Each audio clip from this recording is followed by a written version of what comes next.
안녕하세요. 하늘맞이 무석대입니다. 댓글에 신당에 신령님과 부처님을 같이 모셔도 되느냐 이렇게 질문하신 분이 계셔서 오늘 내용도 여러분들이 이해하기가 어려울 수도 있고요. 아니면 제 영상을 예전 영상을 좀 보신 분들은 이해가 조금 더 쉬울지도 모르겠는데요. 질문에 대한 대답이 충분할지, 여러분들이 신을 모셔놓은 당을 신당이라고 그러잖아요.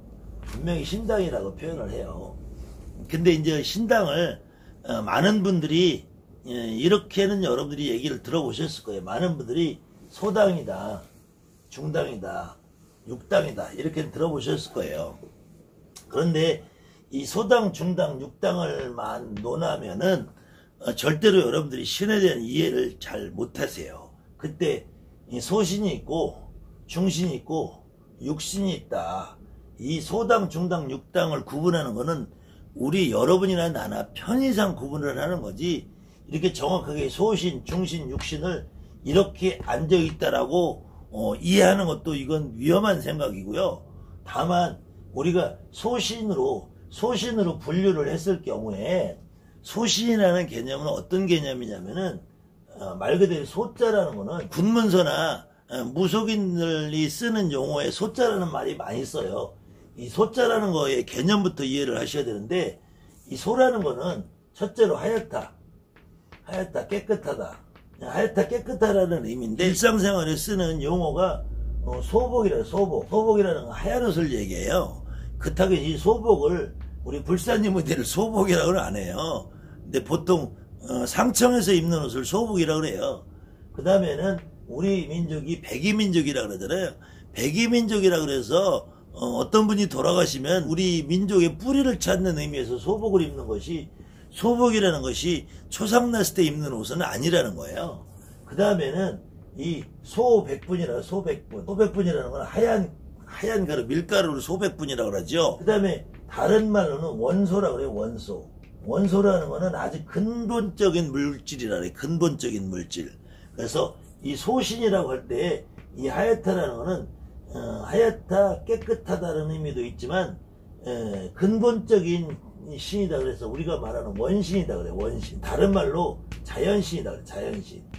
자연신이라고 해서 이 자연신이라는 의미는 나무나 풀이 있고 바람이 있고 구름이 있는 이런 의미가 아니라, 이 자연이라는 것을 여러분이나 나는 한국적인 한문으로 이해하니까 자연 그러면은 나무, 풀, 들, 강 이걸 자연이라고 생각해. 그것이 아니라 원래 한문의 원풀이는 자연이라는 말은 스스로 그러하다예요. 그러하다.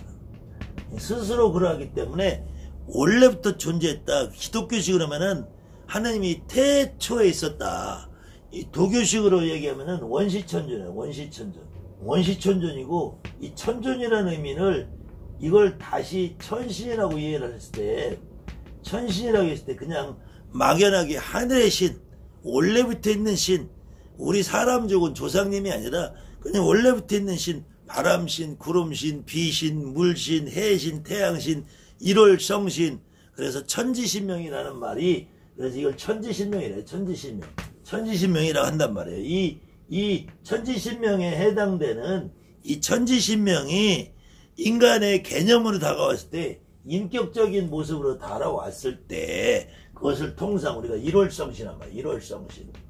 일월성신이라서 해, 달, 별, 이걸 천지신명이라고 하는데, 이 천지신명을 마치 빛과 같이 다가오고 불덩이 같이 다가오고 이런 종류인데, 이런 천신이 여러분에게 합의받아 올 때 어떤 모습으로 오냐, 그것을 다른 말로 우리가 불사다, 칠성이다, 재석이다 이렇게 표현을 하는 것이에요. 그랬을 때 이걸 소당의 소신이라고 의미를 표현하고, 그 다음에 육당의 육신이라고 할 때는 인간의 몸을 가지고 이때 그래서 육이라는 거는 고기육자를 쓴단 말이에요. 고기육자. 육지육자를 쓰는 것이 아니라, 육지육자를 쓰는 게 고기육자를 써서 여러분이나 나처럼 인간의 몸을 갖고 살다가 죽어서 어느 정도 오랜 세월이 흘러서 신이 된 경우에, 그런 경우를 우리 몸을 가지고 살아서 육신이라, 육신을 갖고 살다가 신이 돼서 육신이라고 한다. 그때 이 육신을 이제 도교문하고 수입이 되면서 도교에서 나오는 모든 신장님들은 다 사람으로 살다가 죽어서 신이 된 존재. 그래서 그걸 다른 말로는 신선이다, 신선이다, 아니면 신장이다, 이렇게 표현들 하는데, 이 신선 신장들의 모습을 붙여서 나온 모양들이 이게 신장, 대감, 장군, 도사, 이런 의미란 말이에요. 그래서 이런 모습을 가지고 오시는 분들을 우리가 육당의 육신으로 인정을 하자, 이렇게 구분을 짓자. 그래서 여러분들에게 선생님들이 과거부터 전통적으로 어떻게 신을 이해할 거냐, 어떻게 구분을 질 거냐에 그 구분 짓는, 이해하는 차원이지 신을 이렇게 규정할 수 있는 건 아니란 말이야. 그 다음에는 중당이고 중신이라는 것은 소신의 모습도 있고 육신의 모습도 있고 그 인간의 모습도 있는 것 같으면서 신의 모습도 있고 신의 모습이 있는 것 같으면서도 인간의 모습이 있는 그런 애매한 느낌에 있는 경우에, 여러분들이나 나나 가장 잘 알고 있는 삼국유사에 나오는 단군신화에서 기록을 보자면은 소신이라는 존재는 환인이랍니다. 환인이라는 저 하늘의 할아버지, 천신 할아버지. 그 다음에 이 환인이라는 분이 이 아드님을 내려보낸단 말이에요. 근데 이분은 내려올 때, 환인은 여러분들이 대종교나 단군교나 뭐 정상교나 민족종교를 추구하는 보청교나 시청교 어디 가봐도 환인은 그림이 없어요. 서양 기독교에서도 하느님은 그림이 없단 말이야. 그것은 이 천신은 어떤 사람도 가서 보고 온 적이 없기 때문에, 만약에 천신을 보고 왔다면은 그것은 그 사람은 죽은 사람이라는 얘기예요. 그렇기 때문에 이 기독교에서도 하느님은 그림이 없고 형상이 없어요. 그런데 이제 하느님이, 이 우리의 하느님이 아드님을 내려본다. 그래서 이분을 환웅이란다. 뭐 환웅은 분명히 환웅 할아버지는 인간 세상에 내려오셨단 말이야. 내려오셨으니까 역사적인 기록에서 사람들 머릿속에 내려오신 분이니까 내려올 때는 사람의 모습을 하고 내려왔단 말이에요. 그래서 이 환희는 천재라고, 환웅은 천왕이라고 그래. 천왕. 이건 천재라고 하고 천왕이라고 그러는데, 이때 기독교식으로 얘기하면 하느님은 있는데, 이 중간 단계가 없어요, 사실은. 그런데 도교라는 데에서는 이 소신, 천신이라는 종류들을 우리가 천종이다, 천재다, 상제다 해서 옥황상제도 그림으로 표현을 해놨고, 전홍원 내성보천전도 그림으로 표현을 해놨어요. 근데 이제 그보다 더 많은 이 육신들이, 신장님들이나 장군님들은 도교에서 그림이 너무 많아요. 그 다음에는 여러분들이 형상을 만들어 놓은 거에도, 우리가 만물상에 가면 등불이다, 신상이다 이렇게 해놓은 거에서도 이 육신들은 어떤 모습으로도 다 표현이 돼 있어요. 근데 소신이라고 표현되어 있는 부분은 하느님, 옥황상제 이런 표현을 잘 안 하거든. 잘 할 수가 없거든. 그런데 이제 도교에서 옥황상제는 그림으로 나오기는 하는데, 그거보다 여러분에게 더 직접적으로 다가오시는 분들은 소당의 신령님들은 칠성님이나 불사할머니, 재성님, 시주할머니, 세준할머니란 말이야. 근데 이때 할머니라고 들어갔을 때, 그때는 신이 아니고 그 신이 아니기 때문에 그 분들은 분명히 소당의 소신의 모습으로 앉혀드렸지만, 이분들은 육신이라는 거예요. 육체를 가지고 살던 내조상 할머니니까. 그런데 이 중당의 중신이라는 것은, 우리가 인도의 불교의 부처님이 여러분 조상 아니죠. 내 조상도 아니란 말이야. 인도의 부처님이 인간으로 살다 돌아가시기 때문에 원래 신도 아니란 말이야. 그래서 중신은 가운데다 모시는 것은 이것도 저것도, 여기에도 속하기 어렵고 저기에도 속하고, 이렇게 분류하기도 어렵고 저렇게 분류하기도 어려운 옥황상제나 부처님을 가운데다 모시는 거예요. 또 산신도 여러분이 산에 가도 태백산 산신, 지리산 산신 이 양반들 내 몸에 직접 느끼는 게 아니란 말이에요. 그래서 주로 무속인들이 이렇게 가운데다가 부처님을 모시든 부처님을 모시든 옥황상제를 모시든 산신할아버지를 모시든 이거는 이 양반들이 더 높아서 더 중요해서 이렇게 가운데다 모시는 것이 아니고 우리한테는 분명히 있다고는 하는데 내가 잘 모르겠어. 분명히 있다고 하는데 나는 안 느껴져. 이런 양반들을 우리가 중신으로 모신단 말이에요. 그래서 여러분들이 이 소당, 중당, 육당, 소신, 중신, 육신의 개념을 어느 정도 이해를 했으면 그 다음에는 불의의 문제를 이해해야 돼. 불이라는 말은 이 뿌리라는 얘기인데 뿌리라는 말인데 이 뿌리는 여러분의 뿌리, 나의 뿌리는 결국은 내 조상신이라는 거예요. 조상신. 이 조상신이라는 얘기가 나에게 살을 주고 뼈를 주고 육체를 줬단 말이에요. 육신을 나에게 몸을 줬단 말이에요. 몸을 준 양반은 기본적으로 아버지가 있고 엄마가 있다는 거예요.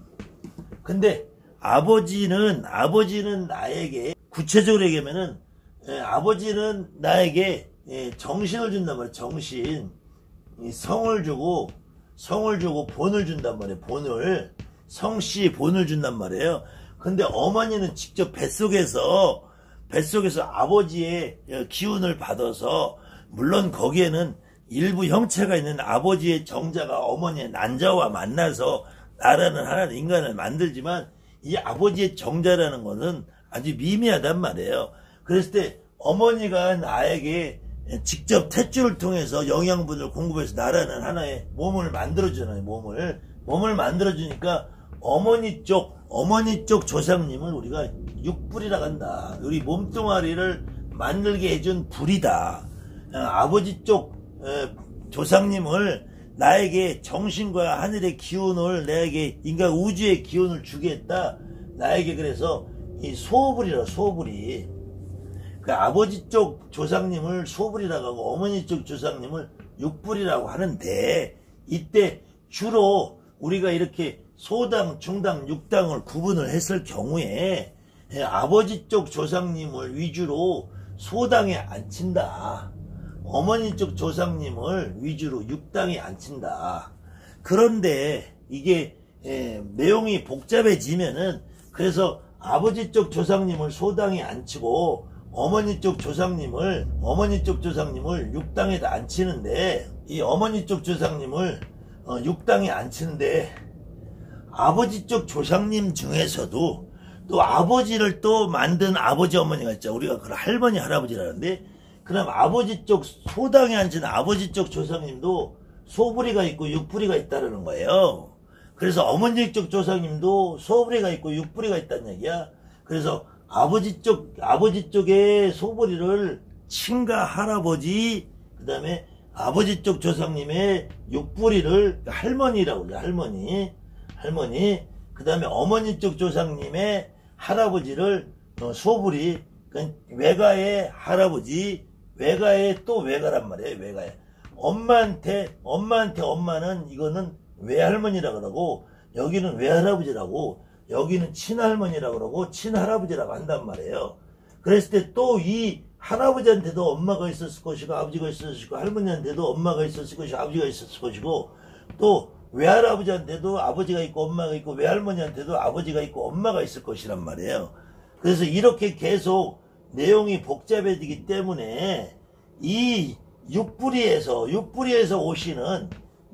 외가에서 오시는 조상님도 기운을, 소신 같은 기운을 가지고 오실 때 외가에도 불사가 있고 칠성이 있고 재석이 있을 거란 말이에요.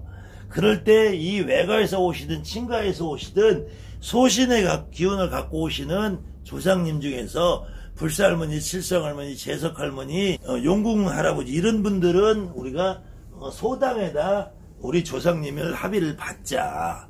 그 다음에는 외가하고 친가하고 이렇게 육불이 쪽에서 오시는 신령님들은 이렇게 우리가 육당에다 합의를 받아서 모시자. 이런 나름대로의 보이지 않는 규칙이 있는 거고, 보이지 않는 내 마음속에서 신령님들 그렇게 자리를 배정해 드리는 것이지, 여러분들이 신당을 바라봐도 어느 때에는 이쪽 소당에서 불살민 쪽에서 나는 외할아버지가 외할머니가 느껴지는데, 이쪽 장군님 쪽에서 나는 친할아버지가 느껴지는데 그거는 아무 상관이 없단 말이에요.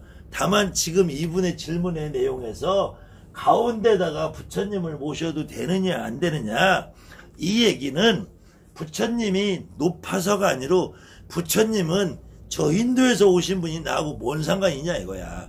다만 우리 민족이 그래도 부처라는 하나의 형상, 불교라는 문화를 최소한 1500, 2000년 동안을 우리 민족이 그냥 하나의 신앙의 대상으로 삼았고, 여러분들도 특히 무속인으로 살아가시는 분들은 막연하게나마 불교나 부처님에 대해서 큰 거부 반응보다는 조금은 의지하는 마음이 있단 말이에요. 그것이 어떤 불교의 어마어마한 교리나 부처님의 삶의 가르침을 떠나서 그냥 막연한 대상이란 말이에요. 그 막연한 대상은 이렇게 가운데도 모시는 것이 그렇게 잘못되지 않는다.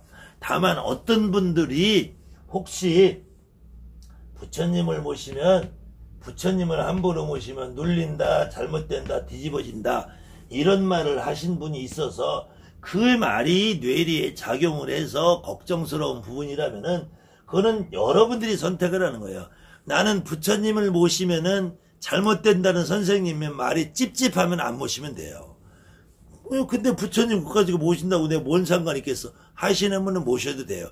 다만 이 부처님을 가운데다 모시냐, 왼쪽에다 모시냐, 오른쪽에다 모시냐, 이것도 위치가 중요한 건 아니라는 거예요. 부처님을 모시되 이 부처님을 가운데다 모시냐, 왼쪽에다 모시냐, 오른쪽에다 모시냐, 그것도 중요한 게 아니고 부처님을 반드시 모셔야 되느냐, 모시면 큰일 나냐, 이것도 그렇게 중요한 게 아니라는 거예요. 그거는 어쨌든 여러분들이 신령님과 부처님과 신당에 모시는 우리가 신상의 모습을 족탱을 할 거냐, 그림탱을 할 거냐, 종합탱을 할 거냐, 저렇게 신상을 모실 거냐, 나는 그런 것도 저런 거 다 싫다. 이거는 여러분들이 가치관이고 여러분들의 주관이고 여러분들이 어떤 개념을 가지고 신을 이해하고 어떤 개념으로 내가 신당을 꾸밀 거냐, 이것이 더 중요한 내용이라는 거예요. 그래서 혹시 이 질문하신 분이 만약에 모시고 싶은데 가운데도 모셔도 되느냐 안 되느냐를 따지셨다면은 가운데도 모시는 것이 훨씬 더 합리적이라는 얘기고요. 그것이 아니고 모셔야 되느냐 안 모셔야 되느냐를 만약에 질문하신 거라면은 그거는 본인의 선택에 달린 부분이지 모셔도 된다 안 된다 누가 주장할 수 있는 게 없고요. 그 다음에 모셨을 때 혹시 잘못되는 부분이 있을까를 우려해서 그런 질문을 하셨다면은 저 같으면은 그런 일이 있을 수 없고, 모신다고 해도 그것이 잘못될 일이 없기 때문에 모시고 싶은 마음이 들었다면은 모시는 거에 대해서는 저는 반대하고 싶은 마음이 없다. 다만 그것이 어떤 사람의 말로 인해서 내가 움직이는 것보다는 내 스스로의 확신이 좀 있으면은 훨씬 더 편안하게 모실 것이고요. 그 다음에 부처님을 모시든 산신할아버지 모시든 장군님을 모시든 도살아버지를 모시든 불살할머니를 모시든 대신할머니 모시든 신장님을 모시든 오방기를 모시든 신장대를 모시든 꽃 한 송이를 갖다 놓든 여기에다가 옥수수를 놓든 촛대를 놓든 어떤 걸 하나 내가 추가로 더 모시고 싶은 마음이 들었을 때 그림을 놓는다든지 아니면 종합탱을 바꾸고 싶다, 걸문으로 바꾸고 이랬을 경우에도 단순하게 여기 어떤 물건이나 형상만 들어오는 걸 가지고는 혹시 여러분들이 조금 답답해질 우려가 있기 때문에 그 순간에 이분을 모시기로 마음이 먹었을 때, 모시고 싶다는 생각이 들었을 때 그것이 여러분들 생각이 아니라 그분을 합의받아오서는 어떤 할머니, 할아버지, 내 조상님이 내 모습을 그런 식으로 모셔다오 이렇게 하신 분이 있을 거라고 저는 봐요. 그분을 내가 직접 내 몸에 실어서 합의받은 상태에서 모시는 것이 가장 안전한 방법이 아닌가. 그렇다면 여러분들이 그분을 모시는 순간에 그 형상이 들어와도 그분이 실체가 내 몸에 실리는 순간에 그 이후에는 여러분들의 모든 걱정이 한꺼번에 다 사라지는 생각이 들어갈 거라는 겁니다. 아무튼 이 부분에 대한 설명이 됐다면은 그 다음에는 아직도 부족한 부분이 있으면 다시 댓글이나 문자 톡을 해주시면 또 다른 방향으로 제가 설명을 보충해 드리도록 하겠습니다. 감사합니다. 하늘마님 모습대입니다.